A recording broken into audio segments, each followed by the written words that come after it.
Every gun that is made, every warship launched, every rocket fired signifies, in the final sense, a theft from those who hunger and are not fed, those who are cold and not clothed.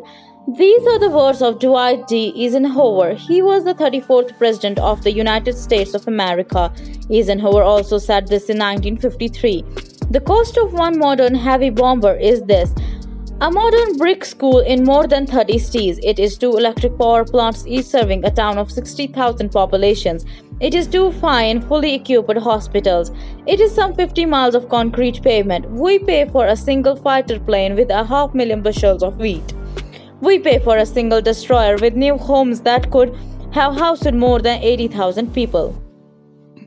Later in his presidency, Eisenhower would issue a dire warning, a warning about the dangers of the military-industrial complex. He described it as a threat to democracy. He raised concerns about the cost of an arms race with the Soviet Union, how it would take away resources from other developmental projects like building schools and hospitals. Half a century later, the Soviet Union has died. Now one man has begun a quest to revive it: Vladimir Putin. He is waging war in Ukraine. The last 2 months have been described as the darkest hours in Europe since World War II. The invasion began in February. Over 2 months have passed. Who is winning this war? The military-industrial complex, not Russia, certainly not Ukraine. They are caught in what we call a frozen conflict. It's the defense companies and contractors who are winning this war. Now we will tell you about the players who would not want wars to end. The global arms bazaar is controlled by a handful of big players.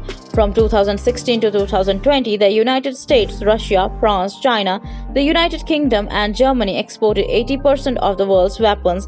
Bearing China, every country on this list is directly involved in the Ukraine conflict. Russia is the aggressor. The US, the UK, France, and Germany are all arming Ukraine, and by the way, out of these 6 countries, 5 are permanent members of the United Nations Security Council. So much for their commitment to international peace and security. But there is one country that maintains a towering presence in the global arms bazaar, and that's the United States of America. It accounts for 37% of the global exports, and this makes the US the biggest exporter of major weapons. Why does the US dominate this market?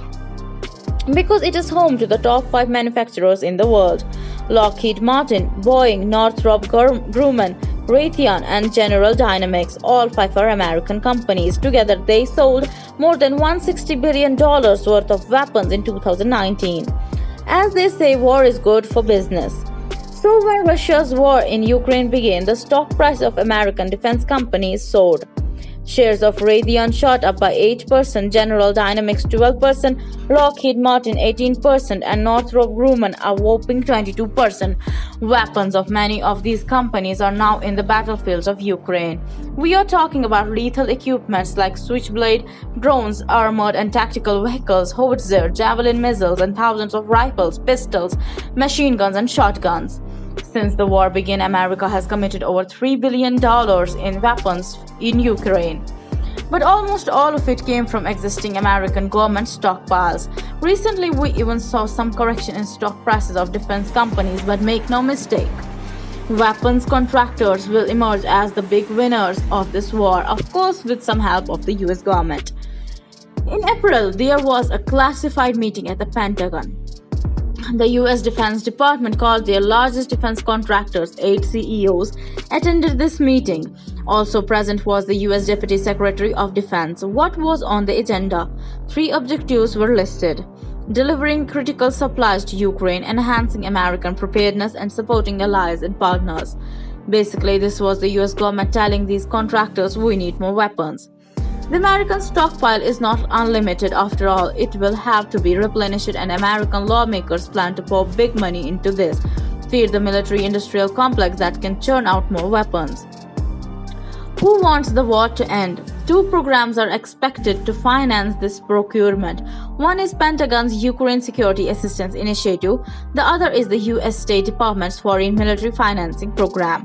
They have budgets that run into billions of dollars. The Pentagon has given $3.5 billion to replenish the inventories. That's $1.75 billion more than what the American president asked for. As this was for today, give us your thoughts on this in the comment section. And if you appreciate our content, please hit the like button and subscribe to our channel. Share this video with your family and friends. We will meet soon in a new video. Thank you. Jai Hind.